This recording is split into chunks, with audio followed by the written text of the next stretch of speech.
Hello hi అందరూ ఎలా ఉన్నారు? నేనైతే చాలా బాగున్నాను. ఈ బ్లాగ్లో నేను ఎక్కడికి వెళ్తున్నాను అండ్ నా రొటీన్ ఈరోజు ఎలా ఉన్నది అనేది నేను షేర్ చేసుకుంటాను. మార్నింగే నేనైతే ఫ్రెష్ అప్ అయిపోయి కాఫీ తాగేసి రెడీ అయిపోయాను. ఎక్కడికి వెళ్తున్నాము అనేది కూడా చెప్తాను.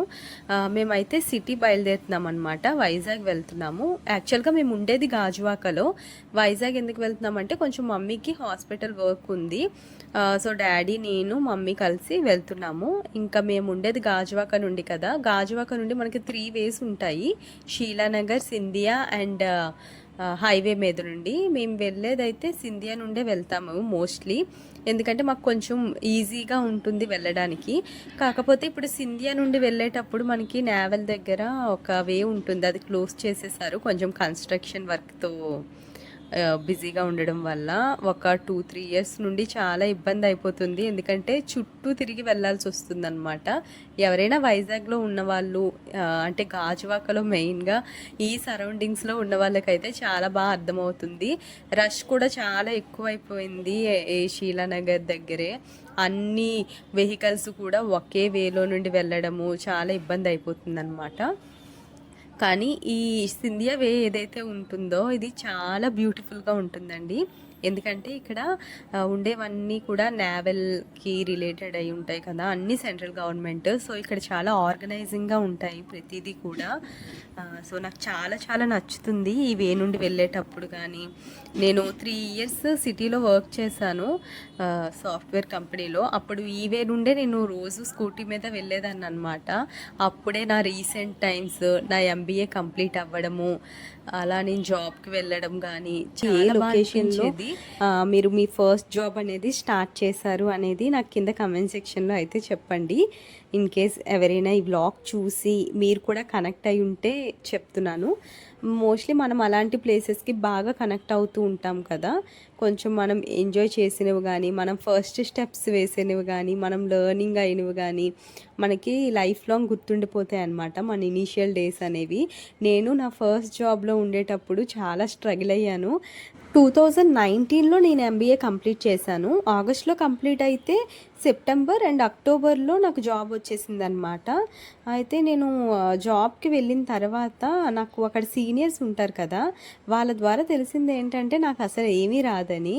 వాళ్ళైతే ఎక్స్పర్ట్స్ అనమాట. ఇంకా ఎక్సెల్లో కానీ ఎంఎస్ వర్డ్లో కానీ చాలా బాగా వాళ్ళు అసలు కంప్యూటర్లో వాళ్ళు స్విచెస్ క్లిక్ చేస్తుంటే మనకు అసలు కనే కనిపించదు. వాళ్ళు ఏం క్లిక్ చేస్తున్నారో కూడా ఇలా మనం కాన్సన్ట్రేట్ చేసే లోపే ఆపరేట్ చేసేసేవాళ్ళు.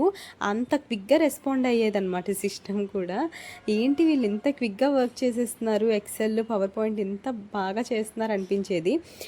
నేను కూడా అలా చేయడానికి చాలా చాలా కష్టపడ్డాను. వన్స్ మనం ఆపరేట్ చేస్తూ ఉంటే ఏదైనా మనకు వచ్చేస్తుంది, కానీ ఇనీషియల్ స్టేజెస్లో నేర్చుకునేటప్పుడు చాలా కష్టంగా ఉంటుంది. మనం సీనియర్స్ దగ్గర చాలా మొట్టికాయలు కాయాలన్నమాట. అలా నేను చాలా కాశాను. మురళీ సార్ అని ఒక అతను ఉండేవాళ్ళు, ఆయనే నా గురువు అనమాట నా ఫస్ట్ జాబ్లో. నేను ఆయన్ని ఎప్పుడు మర్చిపోలేను.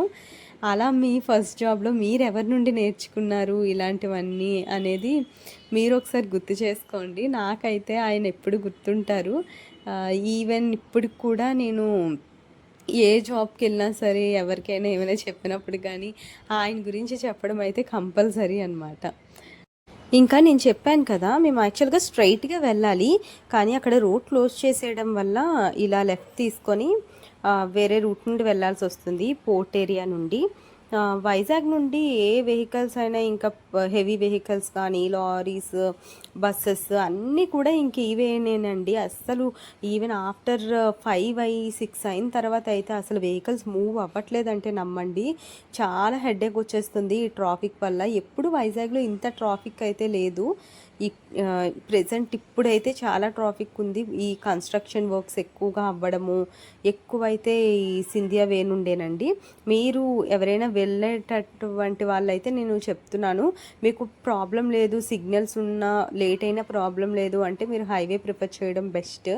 ఇక్కడైతే మనకి డస్ట్ కూడా చాలా చాలా ఎక్కువగా ఉంటుంది. మనం కార్లో వెళ్ళిపోతే నో ప్రాబ్లం, అసలు ఏమీ ఉండదు. కానీ బైక్స్ మీద వెళ్ళే వాళ్ళకి మాత్రము చుక్కలు కనిపించేస్తాయి. ఈ ఎండాకాలంలో మెయిన్ ఈ ఎండకొకటి, మళ్ళీ ఇక్కడ ఉన్న కన్స్ట్రక్షన్కి ఆ ధూళి ఎగరడము, అది వచ్చేసి అబ్బబ్బా ఇంకా ఎందుకులేండి అవన్నీనా, చాలా చాలా డస్ట్ అనమాట. వన్స్ ఇక్కడ నుండి బయటపడిన తర్వాత మనం కర్చీఫ్తో జస్ట్ మనం ఫేస్ని ఇలా అనుకుంటే చాలు, నల్ల ధూళి, ఇంకా అంత బొగ్గు బొగ్గు పడుతుంది. చాలా చాలా దారుణంగా ఉంది. మీలో ఎవరైనా వైజాగ్ పీపుల్ ఉంటే ఈ ప్రాబ్లమ్స్ అనేవి చాలా బాగా అర్థమవుతాయి. ఇంకా నేను చూస్తున్నాను ఒక 2-3 ఇయర్స్ నుండి, ఎప్పుడు ఇది స్టార్ట్ అయింది ఇంకా కంప్లీట్ అవ్వలేదు, ఎంతకాలం చేస్తారు, ఫాస్ట్గా కంప్లీట్ చేయొచ్చు కదా అనిపించేస్తుంది అనమాట. చిరాకు వచ్చేస్తుంది అసలు. మనం ఇంకా ఈ వే నుండి వెళ్ళేటప్పుడు ఏరోప్లేన్స్ కనిపిస్తూ ఉంటాయి. అవి ల్యాండ్ అవుతున్నప్పుడు కానీ టేక్ ఆఫ్ అవుతున్నప్పుడు కానీ చాలా క్లోజ్గా ఉన్నట్టు అనిపిస్తాయి అన్నమాట. చాలా బాగా అనిపిస్తుంది అవి చూసేటప్పుడు. అలా ఏమైనా ఉంటాయేమో అని చూస్తున్నాను. ఈసారి అయితే ఏం కనిపించలేదు.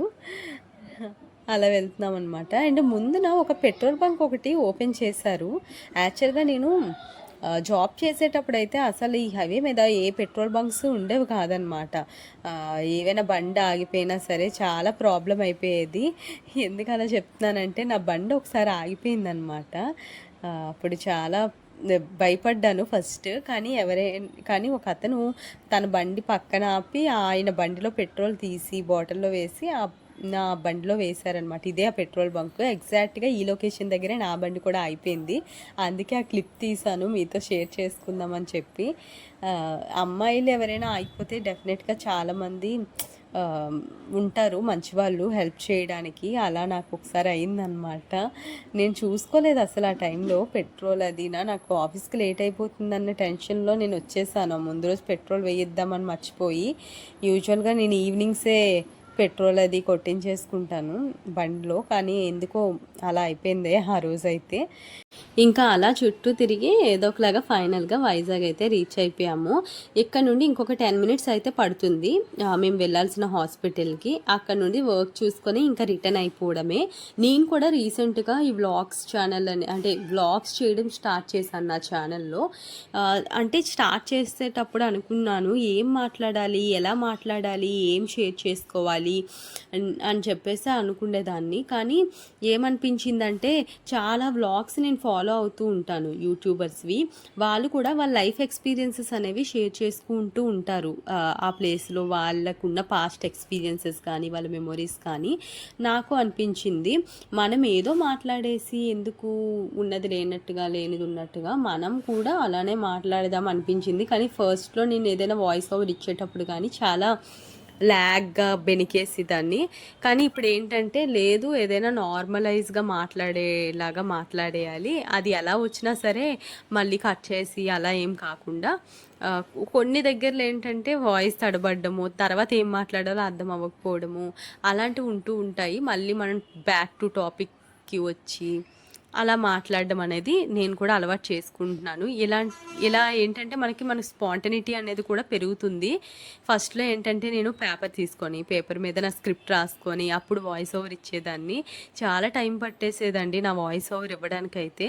ఈసారి మాత్రం అలా కాదు, ఏమైతే అది అయ్యింది, దేనికి భయం లేదు, నార్మల్గానే ఇచ్చేద్దామని చెప్పేసి స్టార్ట్ చేశాను. నేను ఎలా చెప్తున్నానో ఏంటో అనేది మీరు కూడా వింటున్నారు కదా. ఇక్కడ లెఫ్ట్ సైడ్ కనిపిస్తున్నది అంతా కూడా ఫుడ్ కోర్ట్స్ అండి. నైట్ అయితే అసలు కలర్ఫుల్గా బేభత్సంగా ఉంటుంది. మనకి దొరకని ఫుడ్ అంటూ ఉండదు, అన్ని రకాలు దొరుకుతాయి. చాలా చాలా బాగుంటుంది ఫుడ్ అది కూడా. మార్నింగ్ టైం అండ్ ఆఫ్టర్నూన్ టైంలో అయితే మనకి అవైలబుల్గా ఉండదు. ఓన్లీ ఈవినింగ్ ఆఫ్టర్ 6 నుండి అయితే చాలా బాగుంటుంది ఇవే అంతా కూడా. మనకి అన్ని రకాలు అన్ని టైప్స్ ఆఫ్ ఫుడ్స్ అనేవి దొరుకుతాయి అన్నమాట. ఇక్కడ మనకి అన్ని టేస్ట్ చేయొచ్చు. వైజాగ్ స్పెషల్స్ అన్నీ కూడా. కాస్ట్ కూడా బాగానే అనిపిస్తుంది, మరీ హై కాస్ట్ ఏమీ ఉండదు. రీజనబుల్గానే మనం ఎఫోర్డ్ చేసే విధంగానే ఉంటుంది. మీరు ఎప్పుడైనా వైజాగ్ వచ్చి మంచి ఫుడ్స్ టేస్ట్ చేయాలి అనుకుంటే ఇది పక్కా బెస్ట్ ప్లేస్ అనమాట. ఆ పక్కనే సెంట్రల్ పార్క్ ఒకటి ఉంటుంది, దానికి అటాచ్ అయ్యి మీరు కావాలి అంటే పార్క్ వ్యూస్ కూడా చూసుకోవచ్చు అనమాట. చాలా బాగుంటుంది సెంట్రల్ పార్క్లో కూడా. ఇంకా మా వర్క్ అయిపోయిన తర్వాత ఇక్కడ కాస్త తినేసి స్టార్ట్ అయ్యాము, లేదంటే ఇంటికి వెళ్ళేసరికి 3:34 అయిపోతుంది. ఇంకా తినేసి వెళ్ళిపోయామన్నమాట. ఫుడ్ అంతగా బాగాలేదు కానీ పర్లేదు, ఆకలితో ఉండకుండా ఏదో ఒకటి. ఇంకా ఈ వ్లాగ్ మీకు నచ్చినట్టయితే please like, share and subscribe to my channel.